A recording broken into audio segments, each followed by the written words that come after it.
আমরা প্রাথমিক পর্যায়ে আছি। আমাদের এই কার্যক্রম মানে আমাদের 2009 সাল থেকে আমাদের যুবমন্ত্রী আমাদের খেলাফত মন্ত্রী সরকার আগে থেকে আছেন আল্লাহ মামুনুল হক সাহেব যিনি আছেন, উনি 2009 সালে এই যুবকদের খেলাফত মন্ত্রীর মুরব্বীদের বয়োজ্যেষ্ঠ ওলামায়ে কেরাম আছে, আসলে বয়োজ্যেষ্ঠ হলে তো ওনাদের কাজ করে, যুবকদের কাজ আলাদা থাকে। এই জন্য উনি নিজে মানে এই খেলাফত মন্ত্রী প্রতিষ্ঠা করেছেন। এর এক নম্বর মাকসাদ যেটা আমি বলেছি, যুবকদেরকে আমরা প্র্যাকটিসিং মুসলিম যারা স্কুলে আছে কলেজে আছে এনাদেরকে আমরা এক নম্বরে ইসলামের কথা দিচ্ছি।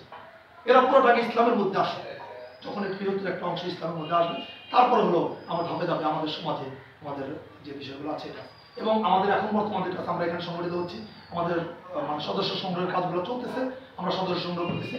এবং এই সদস্য যখন হবে এদেরকে আমাদের মানে ট্রেনিং আছে, তরবিয়ত আছে, শিক্ষা আছে, বই সিলেবাস আছে, এগুলো ধাপে ধাপে করার মাধ্যমে সে কর্মী হবে, কর্মী হওয়ার পর তারপর সংগঠক হবে, তারপর নকিব হবে। এইভাবে আমরা ধারাবাহিকভাবে কর্মীদেরকে মান উন্নয়ন করবো।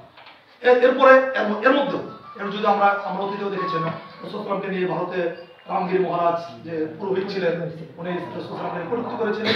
আমরা আমাদের ব্যানারে আমরা চেষ্টা করেছি এটা প্রতিবাদ করার জন্য, এবং আমাদের সরকার মহোদয় কিছু প্রদেশ মহাদের কাছে আমরা দাবি জানিয়েছিলাম যে ভারতীয় বিষয়ে ভারতের অবস্থা দেখে এরকম তারা কি করবেন, প্রতিবাদ জানাবেন।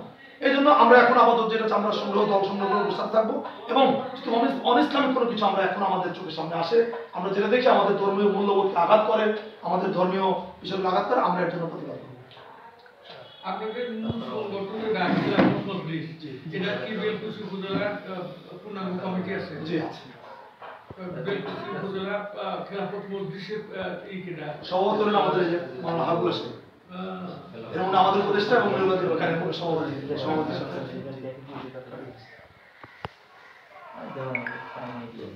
আমরা চাই আমাদের এই দাওয়াতগুলা আপনারা ইনশাআল্লাহ একটা সমাজে ছড়িয়ে দিবেন। সামনে তো নির্বাচন, এই নির্বাচনে কি কেন্দ্রীয় ভাবে খেলাফত প্রোগ্রাম অংশগ্রহণ করবে? এখানে বেলকুচি থেকে কোন ক্যান্ডিডেট রেডি দিয়েছে?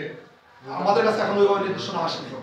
জি এখন ওইভাবে নির্দেশনা আসে না, আমাদের কি করবে সেটা সময় এখন নির্বাচন ঘাটেনি, এই জন্য আমরা এখন ওইভাবে সিদ্ধান্ত আসতে বাকি যত ঠিক আছে আসে অবশ্যই হবে, তাহলে সেজন্য প্রস্তুত আছে অবশ্যই ইনশাআল্লাহ।